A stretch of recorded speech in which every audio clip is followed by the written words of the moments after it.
दोस्तों, Rolls Royce दुनिया की सबसे लग्जरियस कार्स बनाती है और दुनिया के सबसे अमीर लोग एक रोल्स रॉयस ओन करने के सपने देखते हैं।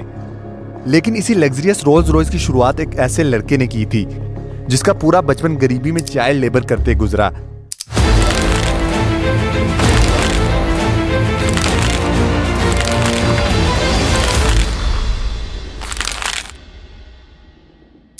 दोस्तों, 1863 में इंग्लैंड के एक छोटे से गांव में जन्म होता है हेनरी रॉयस का।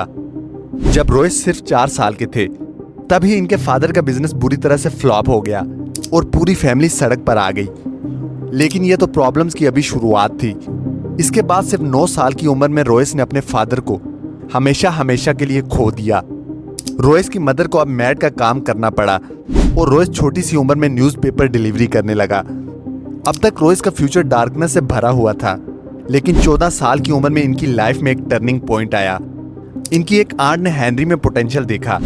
वो ग्रेट नॉर्दर्न रेलवे कंपनी में गई और वहां 20 पाउंड पर एनम देकर रॉयस को एज एन अप्रेंटिस ज्वाइन करवा दिया। अगले 3 सालों में रॉयस ने दिन रात एक कर दिए। दर्जनों बुक्स पढ़ के और फैक्ट्री में प्रैक्टिकली काम करके रॉयस ने कारपेंटरी, मैथ्स और सबसे इंपॉर्टेंट इलेक्ट्रॉनिक्स का काम सीखा। सिर्फ 17 साल की उम्र में वो एक फुली कैपेबल मैकेनिक बन चुका था। 21 साल की एज आते तक वो मैक्सम वेस्टर्न नामी कंपनी में एज एन इंजीनियर काम कर रहा था। लेकिन फाइनेंशियल डिफिकल्टीज के चलते ये कंपनी बंद होने वाली थी।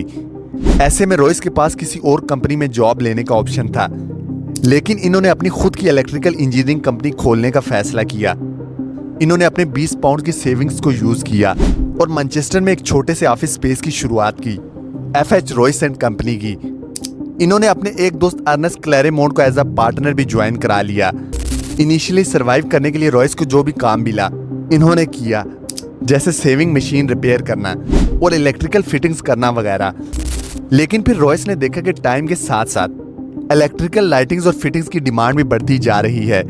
इसलिए इन्होंने आर्क लैंप्स, बल्ब होल्डर्स और इलेक्ट्रिकल डोरबेल की मैन्युफैक्चरिंग का काम भी चालू कर दिया और इसी काम ने कंपनी की किस्मत बदल डाली। दोस्तों, ईयर 1900 तक कंपनी की सेल्स 20,000 पाउंड्स क्रॉस कर गई थी। 38 इयर्स की एज में रॉयस की एक फैमिली थी और वो एक बहुत बड़ी फैक्ट्री बिल्ड करने का प्लान कर रहे थे। सब कुछ अच्छा चल रहा था, तभी कहानी में एक ट्विस्ट आता है। दोस्तों, 1901 में जर्मन और अमेरिकन कंपनीज ने ब्रिटिश इलेक्ट्रॉनिक्स मार्केट में एंट्री ले ली।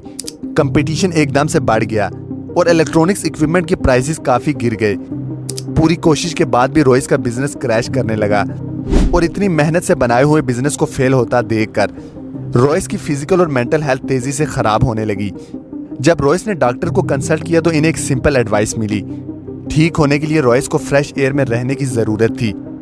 साथ में इन्हें एक कार खरीदने की सलाह दी गई ताकि वो अपनी बॉडी को बिना स्ट्रेन दिए ट्रैवल कर सकें। रॉयस ने 1 महीने की वेकेशन लेकर खुद को ठीक किया और फिर डेकोविल नाम की एक फ्रेंच मेड कार भी खरीद ली। ये कार काफी आवाज करती थी, इसके ब्रेक्स इनइफेक्टिव थे और ओवर हीटिंग जैसी प्रॉब्लम्स भी थी।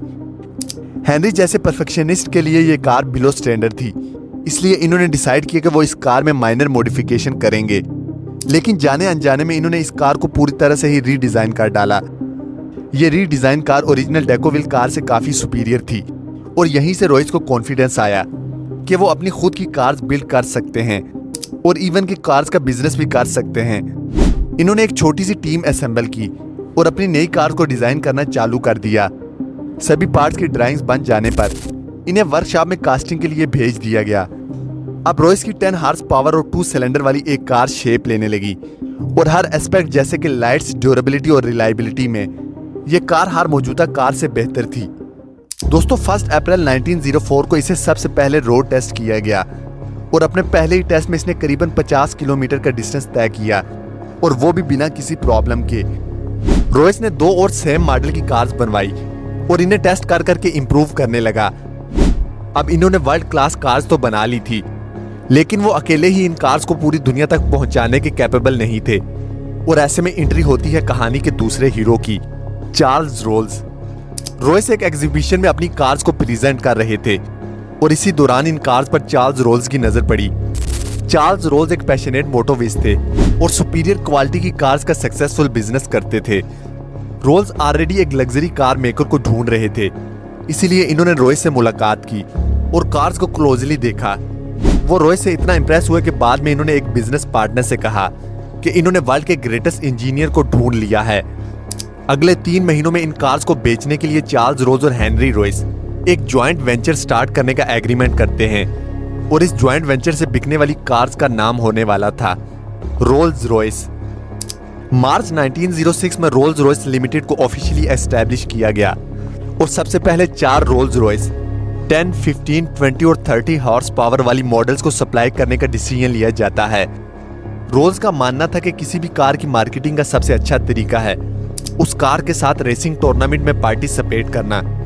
इसीलिए रोल्स ने आइल ऑफ मैन टूरिस्ट ट्रॉफी जैसे टूर्नामेंट में हिस्सा लिया और रोल्स रॉयस की कार्स को यूज करके इन रेसेस को जीता। साथ ही साथ इन्होंने इन कार से कई नए स्पीड रिकॉर्ड्स भी बनाए। इन सब से रोल्स रॉयस एक ग्रेट कंपनी की तरह इस्टेब्लिश हो चुकी थी, लेकिन अभी भी इनकी सबसे सक्सेसफुल कार का आना बाकी था। ईयर 1906 में रॉयस ने 40 और 50 हॉर्स पावर और 6 सिलेंडर के साथ एक नया मॉडल लॉन्च किया। इसकी बॉडी का कलर सिल्वर था और ये चलाने में बहुत स्मूथ और साइलेंट थी, बिल्कुल एक गूस्ट की तरह, और इसीलिए इसका नाम सिल्वर गूस्ट रखा गया। कार को मार्केट करने के लिए रोज ने 24,000 किलोमीटर का एक इंड्योरेंस टेस्ट प्लान किया, जिसमें सिल्वर गूस्ट को संडे को छोड़कर 2.5 महीनों तक दिन और रात लगातार चलाया गया और 24,000 किलोमीटर का डिस्टेंस कवर किया गया। सिल्वर गूस्ट ने बिना किसी इशू के ये टेस्ट पास भी कर लिया। इसके अलावा रोज ने कई डिमॉन्स्ट्रेशन ऑर्गेनाइज किए, जिसमें इन्होंने सिल्वर गूस्ट को वेस्पर टेस्ट से गुजारा। इस टेस्ट में वो कार के बोनट के ऊपर एक कॉइन को बैलेंस करते थे और इसे बिना गिराए चलाते थे, जिससे प्रूव होता था कि ये कार एक्सट्रीमली स्मूथ है। रॉयस की इन्हीं स्ट्रेटजी से सिल्वर गूस्ट चारों तरफ best car in the world की तरह पॉपुलर हो गई और ये उस वक्त के किंग्स, क्वींस और इंडस्ट्री लीडर्स की फर्स्ट चॉइस बन गई। रोल्स और रॉयस की पार्टनरशिप का डिसीजन एक मास्टर स्ट्रोक साबित हुआ। इन्हें हर तरफ से सक्सेस मिल रही थी, लेकिन तभी अचानक एक भयानक हादसा हो गया। कार्स के साथ साथ चार्ल्स रोज एविएशन के लिए भी काफी पैशनेट थे। 12 जुलाई 1910 चार्ल्स रॉयस राइट फ्लायर नाम का प्लेन उड़ा रहे थे। फ्लाइट के दौरान एयरक्राफ्ट का टेल सेक्शन टूट गया और प्लेन 100 फीट की ऊंचाई से क्रैश कर गया। इस हादसे में 32 इयर्स के चार्ल्स रोज ने अपनी जान गंवा दी। चार्ल्स रोज एयरप्लेन एक्सीडेंट में जान गंवाने वाले ब्रिटेन के पहले इंसान थे। इस हादसे ने रॉयस को डीपली इम्पैक्ट कर दिया था। वो इस लॉस से उबरने की कोशिश कर रहे थे कि 1911 में इन्हें एक और झटका मिला। इनकी हेल्थ तेजी से खराब होने लगी और डॉक्टर्स ने बताया कि इन्हें बाल कैंसर है। इनका एक मेजर ऑपरेशन हुआ, लेकिन इसके बाद भी डॉक्टर्स ने कहा कि वो केवल 3 महीने ही जी पाएंगे। इस हालत में भी रॉयस बेड से ही सिल्वर गूस्ट के डिजाइन और इंजीनियरिंग को इम्प्रूव करते रहे और फिर देखते ही देखते एक मौजज़ा हुआ। 3 महीने बीत गए और रॉयस ने 100% रिकवर कर लिया।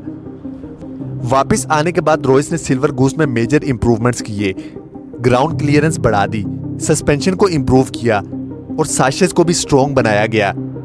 इसी दौरान रोल्स रॉयस ने देखा कि कार्स के बोनट पर पर्सनलाइज्ड मैश कोड लगाने का एक ट्रेंड चला है, लेकिन कंपनी इस परेशानी में थी कि लोग इनएप्रोप्रिएट मैश कोड लगा रहे हैं, जिससे रोल्स रॉयस की इमेज नेगेटिवली इंपैक्ट हो सकती है। इसलिए इन्होंने खुद का मैश कोड डिजाइन करवाया। इनके मैश कोड में एलेनोर थॉर्टन नाम की ब्रिटिश एक्ट्रेस और मॉडल को यूज किया गया। ये स्कल्पचर एक वुमेन को आगे की तरफ लीन करता दिखाता है। इनके हाथ पीछे की तरफ स्ट्रेच्ड हैं और इनके ऊपर तेज हवा पड़ रही है। ये मास्कोट एक सेंस ऑफ ग्रेस, फ्रीडम और स्पीड को सिंबलाइज करता है। इसका नाम है स्पिरिट ऑफ एक्सटेसी। एक्सटेसी का मतलब है ओवरवेलमिंग हैप्पीनेस। इन सब इंप्रूवमेंट्स के चलते रोल्स रॉयस की सेल्स और प्रॉफिट्स एक्सपोनेंशियली ग्रो कर रहे थे। 1913 तक इनका प्रॉफिट 90,000 पाउंड्स को भी क्रॉस कर चुका था और रोल्स रॉयस की ब्रांचेस को इंटरनेशनली एक्सपेंड करने के भी प्लान्स थे। लेकिन फिर से कुछ ऐसा हुआ जिसने रोल्स रॉयस को ऑलमोस्ट बर्बाद कर दिया। दोस्तों, ईयर 1914 वर्ल्ड वॉर 1 की शुरुआत हुई, लेकिन रोल्स रॉयस इसके लिए तैयार ना थे। इस वार की वजह से बर्तानिया की इकोनॉमी क्रैश हो गई, जिसका इम्पैक्ट सबसे ज्यादा रोल्स रॉयस पर पड़ा। इसकी सेल्स क्रैश कर गई और कंपनी को अपने एम्प्लॉयज को फायर करना पड़ा। सभी को लग रहा था कि रोल्स रॉयस अब वार में सरवाइव नहीं कर पाएगी, लेकिन रॉयस के दिमाग में कुछ और ही प्लान्स थे। रॉयस ने मिलिट्री अथॉरिटी से मीटिंग की, जिसके बाद इन्हें रियलाइज हुआ कि वार में रिलायबल और हाई परफॉर्मेंस वाली गाड़ियों की सख्त जरूरत है।